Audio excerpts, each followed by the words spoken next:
आज का class MCQs के बारे में है। तो ये जो एमसीक्यूज़ है ये यानी रेक्टिफिकेशन ऑफ एरर्स चैप्टर के बारे में है। तो देखें 398 an amount ₹200 return of as bad debts, यानी 200 रुपये बैड डेट्स हुए थे प्रीवियस ईयर में, यानी नाउ रिकवर्ड फ्रॉम एक्स। अभी हमने एक्स से रिकवर कर लिया, यानी बैड डेट रिकवरी हो गया। And credit to his account, और हमने यानी एक्स के अकाउंट को ये क्रेडिट कर लिया, गलती हो गई यानी एरर हो गई। अब क्या होगा, by the rectifying of this entry profit will be. अगर हम ये एंट्री सही करते हैं, दुरुस्त करते हैं, रेक्टिफाई करते हैं, तो प्रॉफिट विल बी, प्रॉफिट पर क्या असर पड़ेगा। तो देखें यानी हमने जब कैश यानी बैड डेट रिकवरी हो गई तो हमने इस तरह एंट्री पास कर ली कि कैश डेबिट और to account receivable X account credit 200 और 200, हमने इस तरह एंट्री पास कर ली। जो यानी करेक्ट एंट्री थी जो हमने पास नहीं की वो यानी इस तरह यानी होनी चाहिए कि कैश डेबिट और to bad debts recovery, to bad debt recovery 200 और ये 200 हमने ये रिकॉर्ड नहीं किया है। जब हमने ये रिकॉर्ड नहीं किया है, ये चूँकि अदर इनकम है, अब हम इसको रिकॉर्ड करेंगे, इसको हम रिकॉर्ड करेंगे। जब इसको हम रिकॉर्ड करेंगे तो इस तरह एंट्री पास करेंगे to bad debt recovery, bad debt recovery ये अकाउंट रिकॉर्ड नहीं हुआ है, ये हम 200 रुपये क्रेडिट करेंगे और ये अकाउंट रिसीवेबल यानी ये गलती से क्रेडिट हुआ है, इसको ख़त्म करेंगे, इसका इफ़ेक्ट ख़त्म करेंगे और account receivable x debit, account receivable x debit 200 और टू बैड डेट रिकवरी 200। अब ये फिर हम क्लोज करेंगे, जो बैड डेट रिकवरी है ये हम क्लोज करेंगे किसको, प्रॉफिट एंड लॉस अकाउंट को। जब ये हम प्रॉफिट एंड लॉस अकाउंट को क्रेडिट करेंगे तो इस तरह एंट्री पास करेंगे, बैड डेट रिकवरी डेबिट और to profit and loss account credit 200 और 200। अब यानी इस एंट्री रेक्टिफिकेशन ऑफ एंट्री की वजह से प्रॉफिट एंड लॉस अकाउंट में इंक्रीज आएगा, यानी जब ये हम क्रेडिट करेंगे इसका मतलब है कि इसमें इंक्रीज आएगा। तो by rectifying of this error of this entry profit will be, profit पे क्या असर पड़ेगा, अंडरस्टेटेड, प्रॉफिट कम होगी, ओवरस्टेटेड बाई 200, तो profit will be overstated by rectifying entry. देखें कभी कभार इस तरह क्वेश्चन आता है, यानी इसमें फिर स्टूडेंट कंफ्यूज होते हैं, वो यानी कि इसका क्या मतलब है, वो मतलब यानी नहीं समझ सकते। तो देखिए आज इसको एक्सप्लेन करेंगे। Select your answer by following code, यानी ये जो आंसर है ये सेलेक्ट करें, यानी ये चॉइस है। इफ़ 1, 2 एंड 3 आर करेक्ट, ये ठीक है। If 1 and 2 are correct, if only 1 is correct. तो ये चॉइस है, क्वेश्चन नहीं है, क्वेश्चन नीचे है, क्वेश्चन नीचे है। देखें क्वेश्चन कहता है which error is not shown in trial balance, कौन सी जो एरर है वो ट्राई बैलेंस में शो नहीं की जाती, यानी इसका जो इफेक्ट है वो ट्राई बैलेंस में शो नहीं किया जाता। तो एरर ऑफ प्रिंसिपल ये भी शो नहीं किया जाता, यानी एरर ऑफ ओमिशन ये भी शो नहीं किया जाता, और कंपेंसेटिंग एरर तो ये भी शो नहीं किया जाता, और ये है डुप्लीकेटिंग एरर, ये हम शो करेंगे। तो मतलब ये है कि ए भी ठीक है, बी भी ठीक है, और ये जो सी है ये सी भी ठीक है, ये जो 3 ऑप्शन है ये ठीक है। तो आप देखें यहाँ पर आते हैं इफ़ 1, 2 एंड 3 आर करेक्ट, यानी ए बी सी ये करेक्ट है।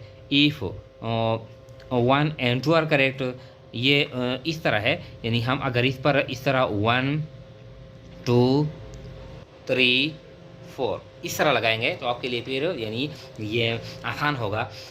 1 भी ठीक है, 2 भी ठीक है, 3 भी ठीक है, 4 ठीक नहीं है। तो मतलब यह है कि जो पहला है इफ़ 1, 2 एंड 3 आर करेक्ट, तो ये 1, 2 और 3 के है ये करेक्ट है, तो A option is right one, क्योंकि error of principle, error of omission और कंपेंसेटिंग एरर ये है ट्राई बैलेंस में शो नहीं किए जाते, इसका इफेक्ट।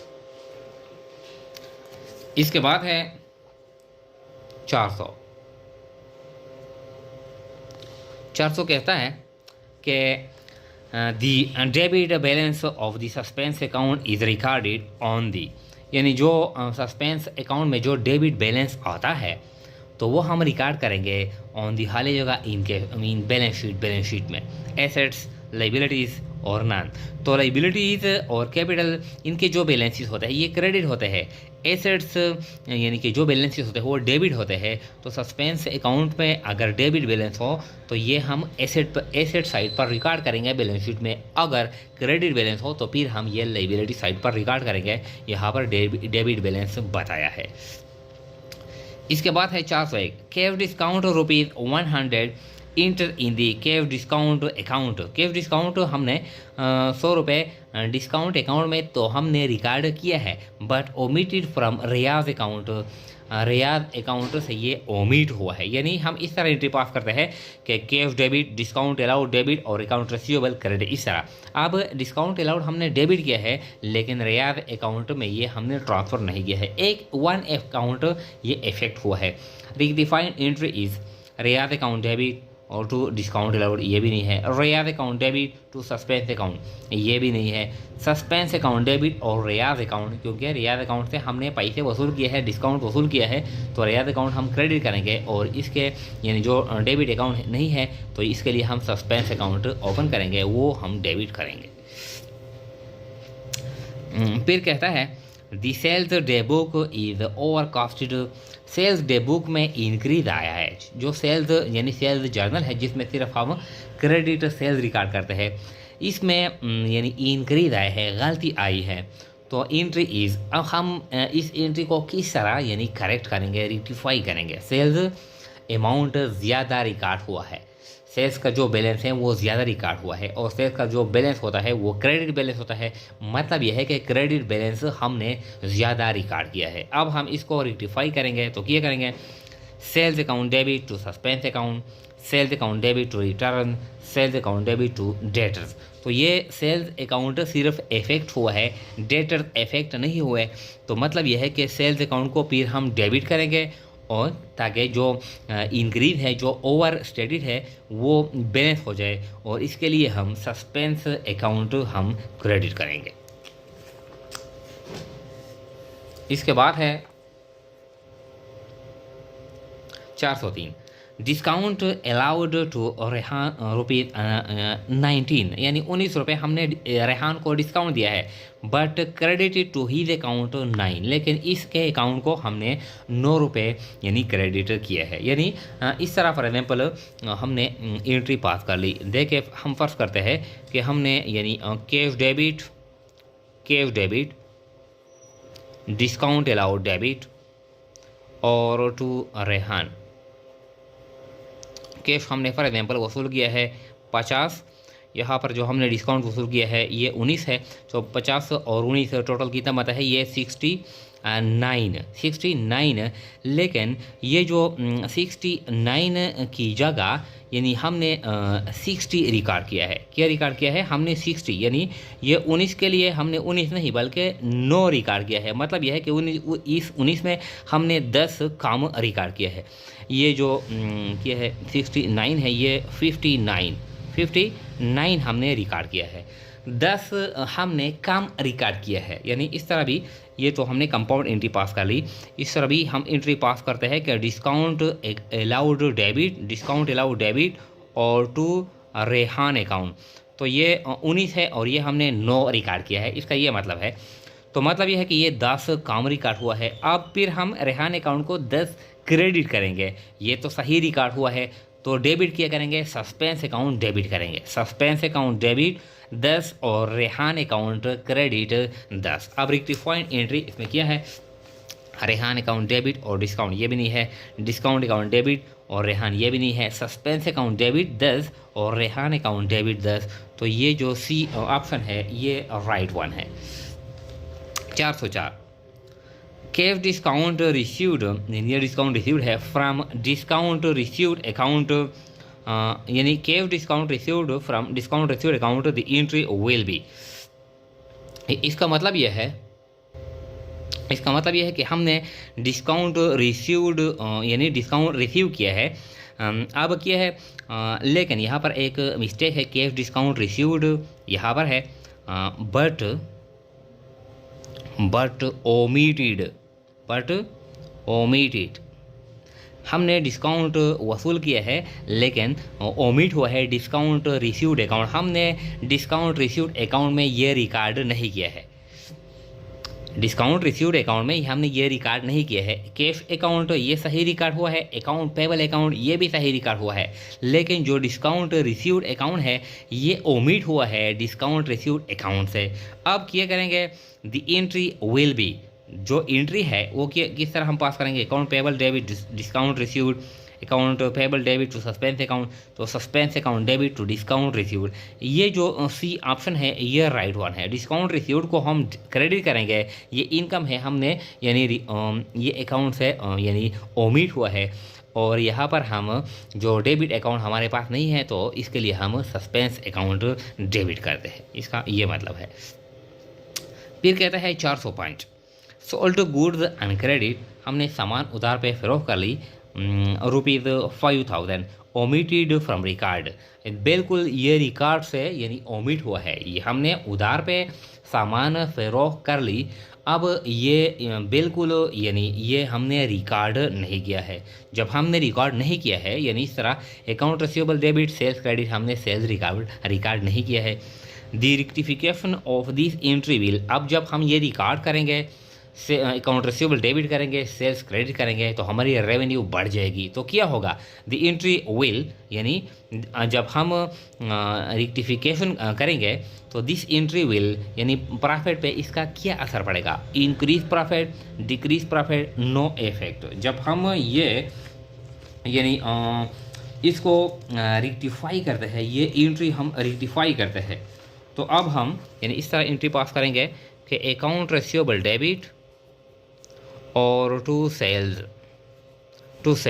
5000 और ये 5000, तो ये चूँकि सेल्स ये रेवेन्यू है, तो जब रेवेन्यू में इंक्रीज आता है तो प्रॉफिट में भी इंक्रीज आता है, तो इंक्रीज दी प्रॉफिट, तो A option is right one.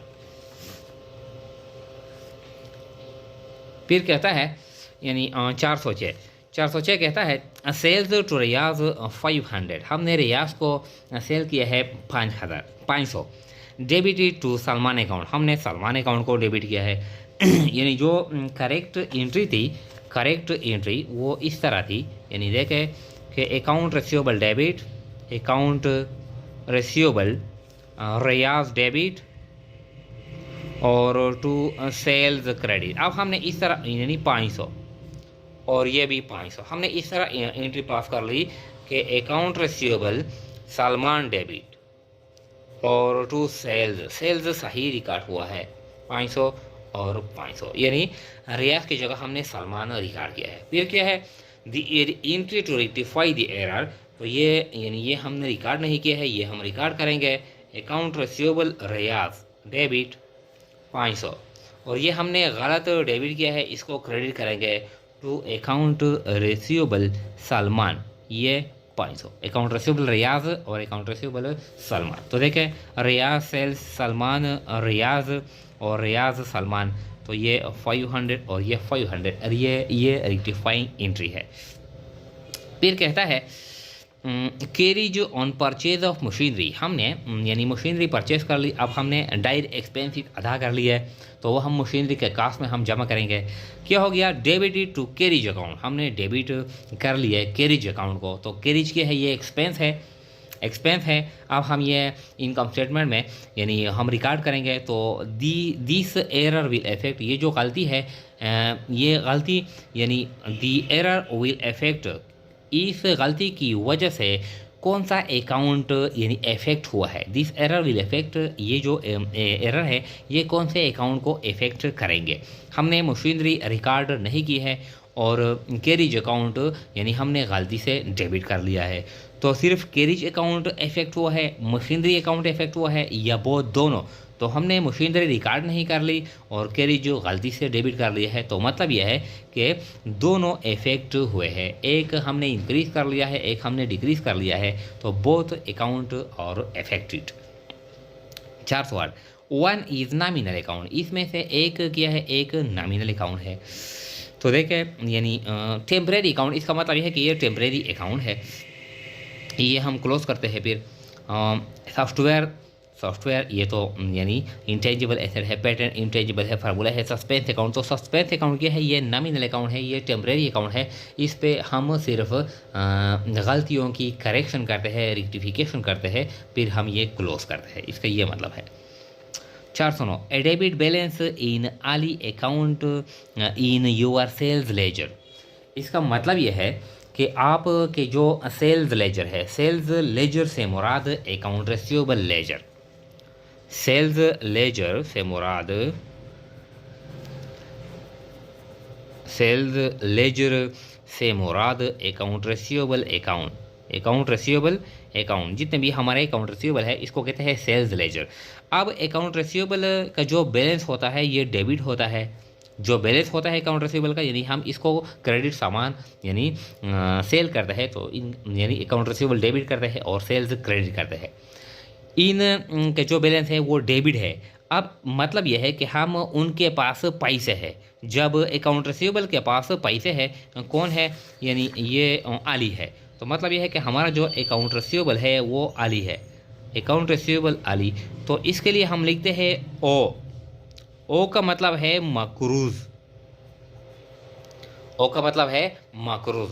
तो देखें आली, आली ओ आस, आली ओ आस, इसका मतलब यह है कि आली हमारा मकरूज है, आली हमारा मकरूज है, आली ओ आस, यानी इसका मतलब यह है कि आली ओ आस, आली हमारा मकरूज है। तो ए डेबिट बैलेंस इन आली account in your sales ledger, इसका क्या मतलब है, हम हमारे पैसे अली के पास है, हमारा वो अकाउंट रिसीवेबल है, वो हमारा मकरूज है। तो यू ओ आली, इसका मतलब यह है कि आली यानी आप मकरूज है आली के, ये तो गलत है। आली ओज यू, आली यानी आपका मकरूज है। यू पेड टू आली, वो आली पेड यू, तो आली ओज यू, आली आपका मकरूज है, इसका ये मतलब है। डेबिट बैलेंस इन आली account in your sales ledger, इसका मतलब यह है यू ओ आली, आप मकरूज है आली के नहीं, आली ओज यू, आली आपका मकरूज है, ये इसका करेक्ट आंसर है।